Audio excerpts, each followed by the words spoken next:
Let's turn our attention now to the big headline coming out today. Of course, President Biden yesterday announcing a 6-part plan to get more Americans vaccinated, requiring private businesses with more than 100 employees to mandate the jab or test negative at least once a week. For federal workers and contractors, though, healthcare workers, the rules are even more strict with no option to test out. Take a listen to what the president said last night. What more is there to wait for?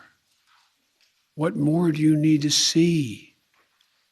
We've made vaccinations free, safe, and convenient. The vaccine has FDA approval. Over 200 million Americans have gotten at least one shot.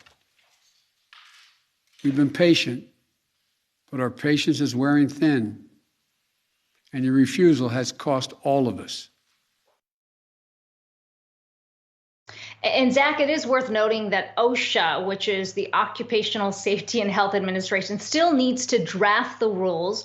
So we don't know exactly how this is going to be constructed, but the administration has said they believe this would reach as many as 80 million people. You can imagine just how contentious the issue is going to be as businesses are trying to figure out how to enforce the mandate.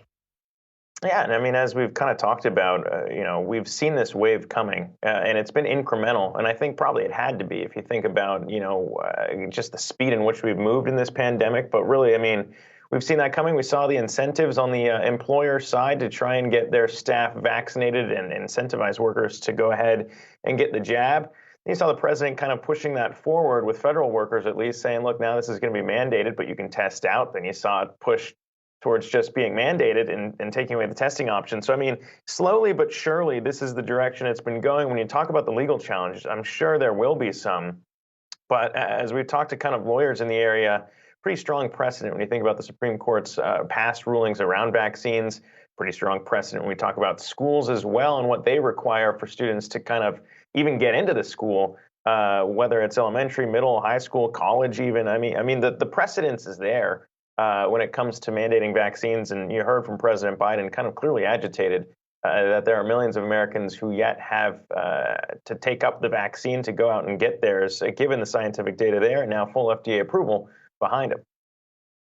And Zach, you talk about that momentum that we have seen moving in this direction. The LA Unified School District, of course, coming out requiring vaccines for all students 12 and over, becoming the very first school district to do that. So clearly it's not just about businesses anymore, moving into schools as well. And over in Los Angeles, students need to be vaccinated by January of next year and upload proof of vaccines. For much more on the story, though, let's bring in our very own Max Zahn, who's been covering this story. And Max, I know you've been particularly focused on the unions. There have been negotiations that have been already happening between companies and the unions even before the president's announcement. How do you think this new mandate is likely to go over with a lot of these companies who've pushed back against a federal mandate?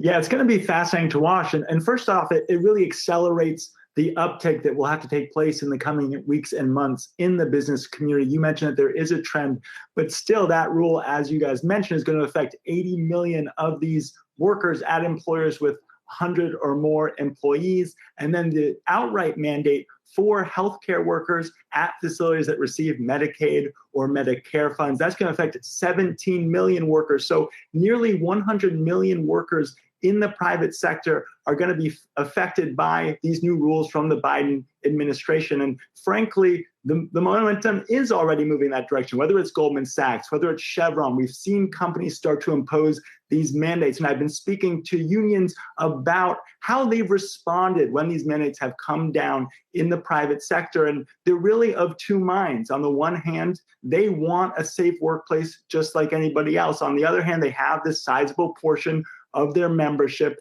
that doesn't want this vaccine. And it gets to that question of whether workers ultimately will comply. Will this achieve the goal the Biden administration wants of a greater vaccination rate in this country? And the way, in most part, that unions have responded is they've said, listen, we'll support a vaccine mandate, but we want to be bargaining exactly how that gets implemented.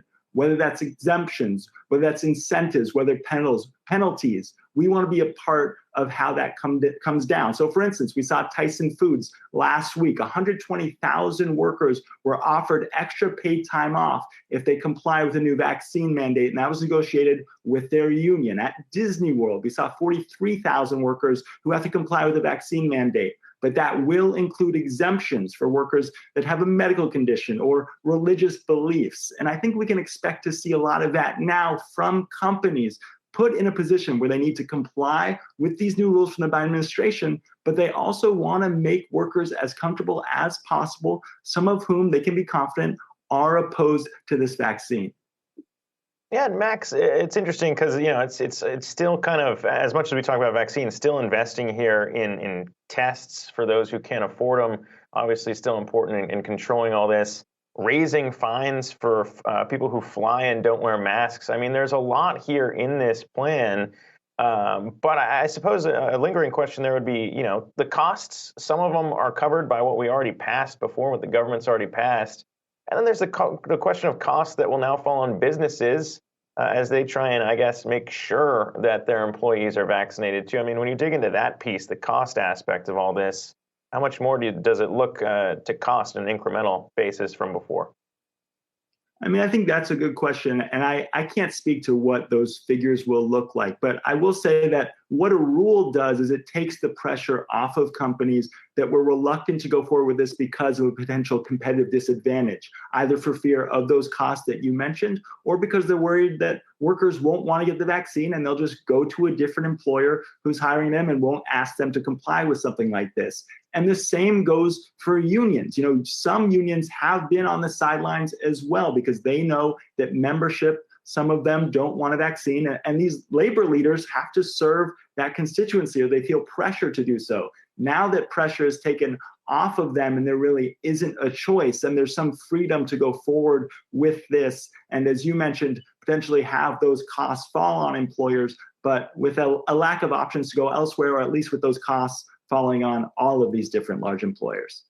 Yeah, it's a really good point. I mean, we've talked about how hard it is to keep labor in this pandemic, and now that the rules apply across all businesses, it is an interesting update there. But Max, Zahn bringing us the latest on the vaccine front. Appreciate that.